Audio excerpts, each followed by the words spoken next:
మళ్ళీ తిహార్ జైలుకు కవిత 9 రోజుల జ్యుడిషియల్ కస్టడీ విధించిన కోర్టు ఆమె బయట ఉంటే సాక్ష్యాలను ప్రభావితం చేస్తారు సిబిఐ విచారణకు సహకరించడం లేదని చెప్పేసి వెల్లడి సిబిఐ వాదనలతో ఏకీభవించి తీర్పు చెప్పిన జడ్జి ఎన్నికల ప్రచారంలో పాల్గొనాలి బెయిల్ ఇవ్వండి కోర్టులో కవిత పిటిషన్ మళ్ళా అక్కది తిహార్ జైలు అనే మళ్ళా అటు కలిసి తిహార్ జైలుకే పంపిరు ఇక మళ్ళా విజయం అంటది అక్క అయితే ఒలింపిక్ల గోల్డ్ మెడల్ తెచ్చేసి భారత మహిళా సమాజానికి నేను చేసిన గోల్డ్ మెడల్ సంపాదించుకొచ్చిన భారతదేశానికి అయితే తెలంగాణలో నేను ఒక్కదాన్నే అయితే గోల్డ్ మెడల్ సంపాదించినట్టు అక్క మరి విజయం మనదే కప్పు గెలుచుకొచ్చినాం అనేది ఓ మహిళల గురించి ఏదో నేను సాధించుకొచ్చిన ఉద్యోగం చేసిన ఒక పోరాటం చేసిన అన్నట్టు అక్క మళ్ళా ఇక మళ్ళీ అక్క అంటుంది ఏం చెప్పంటావు అయితే ఇక మళ్ళీ ఏమంటారు అనంటే ఆమె బయట ఉంటే సాక్షులను ప్రభావితం చేయిస్తారు ఇక వాస్తవమేనయ్యా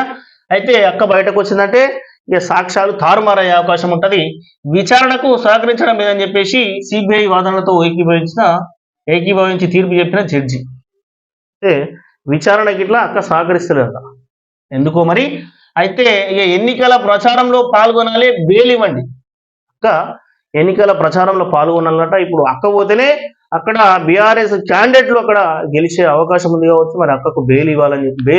ఇవ్వాలని చెప్పేసి పిటిషన్ వేసినట మొన్నటిదాకానేమో మా కొడుకు పరీక్షలు ఉన్నాయి జర పోవాలి నేను పోతేనే మా కొడుకు పరీక్షలు రాస్తాడు అని చెప్పేసి అట్లా చెప్పింది ఇప్పుడు మళ్ళా ఇక నేను పోవాలి ఎన్నికల ప్రచారంలో పాల్గొనాలి నేను పాల్గొనకపోతే అక్కడ ఉన్న అభ్యర్థులు ఇక గెలవరనే ఒక ఈ అక్క పోతేనే అక్కడ పని అవుతుంది అన్నట్టు బెయిల్ అన్నారు ఇవన్నీ సాగులతో ఈ అక్క చెప్పే ముచ్చట్లు కనీసం ఆ జడ్జి వలన కనీసం మేము చెప్పేది వాస్తవాలు అనేది ఇళ్ళ వాళ్ళకు ఇగో అట్లాంటి మాటలే అయిపోయినాయి కదా అక్కయ్య కలవకుంట్ల కవిత అక్కయ్య అట్లా అయితే ఇక ఇది బీజేపీ కస్టడీ ఇది సిబిఐ కస్టడీ కాదు బీజేపీ కస్టడీ అట కోర్టు హాల్ నుంచి బయటకు వస్తూ కవిత కామెంట్స్ అక్క చూడు అయితే ఈ సిబిఐ కస్టడీ కాదట బీజేపీ కస్టడీ అట మరి అక్క చేసింది మంచి పని అయ్యా తెలంగాణ ప్రజలారా ఒకసారి ఎప్పుడు మరి కల్వకుంట్ల కవితక్క గత ముఖ్యమంత్రి సీఎం కేసీఆర్ బిడ్డ చేసిన పని మరి అక్క మహిళలారా మీరు చెప్పండి మరి అక్క చేసిన దంద మంచి దందనేనా మరి ఏమనంటే సిబిఐ అంత పెద్ద సంస్థ సిబిఐ కస్టడీ కాదట బీజేపీ కస్టడీ అట మరి ఈ దంద చేసుకుంటూ గిట్లే నడుస్తూనే ఉండాలి అక్కని ఎవరు పట్టించుకోవద్దుగా తప్పు చేసిన వాళ్ళు ఖచ్చితంగా శిక్షించే అధికారం ఖచ్చితంగా ఉంటుంది అధిష్టానానికి ఇది సంస్థలకు కోర్టులకు సిబిఐకి అన్నిటికీ ఖచ్చితంగా ఉంటుంది అయితే 100%గా ఎవరు తప్పు చేసినా న్యాయస్థానాలని ఖచ్చితంగా ఊరుకోవని చెప్పేసి